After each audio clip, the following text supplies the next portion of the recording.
തിരുവനന്തപുരം കോട്ടൂരിൽ കുരങ്ങുശല്യത്താൽ പൊറുതിമുട്ടി പ്രദേശവാസികൾ നിരവധി തവണ പരാതി നൽകിയിട്ടും പരിഹാരമില്ലെന്നാണ് ഉയരുന്ന ആക്ഷേപം.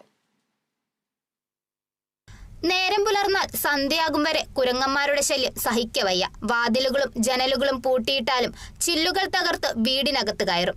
എത്തുന്നതാവട്ടെ 50ഓളം കുരങ്ങുകൾ സംഘം ചേർന്നു. സ്കൂളുകളിൽ പോകുന്ന കുട്ടികൾക്ക് നേരെ തിരിയുന്നതും നിത്യസംഭവം. കുരങ്ങന്മാരുടെ ശല്യം ഇനിയും സഹിക്കാൻ വയ്യെന്നാണ് പ്രദേശവാസികൾ ഒന്നടങ്കം പറയുന്നത്. കുരങ്ങശല്യം ഏറ്റവും കൂടുതൽ കുരങ്ങശല്യം. കുരങ്ങെന്ന് പറഞ്ഞാൽ കൊച്ചങ്ങ ഈ തെങ്ങുകളിലൊന്നും വെച്ചാൽ നമുക്ക് വാഴ കൃഷി ഒന്നും നശിക്കും, എല്ലാം നശിച്ചു പോകും. പിന്നെ അതുപോലെ തന്നെ മലക്കറി കൃഷി, പച്ചക്കറി, ഒരു കൃഷികളും ചെയ്യാൻ ഇപ്പോൾ വളരെ ബുദ്ധിമുട്ടാണ്. മരിച്ചിനി ഒന്നും നടാക്കൂല. അങ്ങനെ വളരെ ബുദ്ധിമുട്ടിലാണ് ജനങ്ങൾ കഴിഞ്ഞു പോണത്. കുരങ്ങനുണ്ട്, മയിലുണ്ട്, പിന്നെ പന്നിയുണ്ട്, രാത്രിയിൽ ശല്യമുണ്ട്. പുറത്തിറങ്ങാൻ സന്ധ്യയായി കഴിഞ്ഞാൽ പുറത്തിറങ്ങാൻ പറ്റൂല. അങ്ങനെയാണ് ഇവിടെ ഉള്ള കാര്യം. ഇവിടെ കുറ്റിച്ചയ്ക്ക് അടുത്താണ് നമ്മൾ താമസിക്കുന്നത്.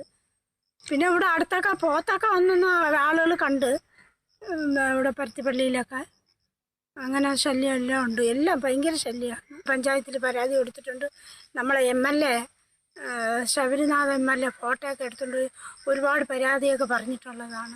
ആദ്യകാലത്ത് ശല്യം സഹിക്കവയ്യാതെ കുരങ്ങുകളെ പിടികൂടി മൂക്കുന്നിമലയിലേക്ക് കടത്തിയിരുന്നു. എന്നാൽ ആ വാനരന്മാർ തന്നെയാണ് വീണ്ടും എത്തിയതെന്നാണ് നാട്ടുകാരുടെ വാദം. വീടിന് മുകളിലെ കുടിവെള്ള സംഭരണികൾക്കും മുറ്റത്ത് നിർത്തിയിടുന്ന വാഹനങ്ങൾക്കും വരെ രക്ഷയില്ല. അധികൃതർ ഇടപെട്ട് അടിയന്തര നടപടി സ്വീകരിക്കണമെന്നാണ് നാട്ടുകാരുടെ ആവശ്യം. Kerala vision news, Thiruvananthapuram.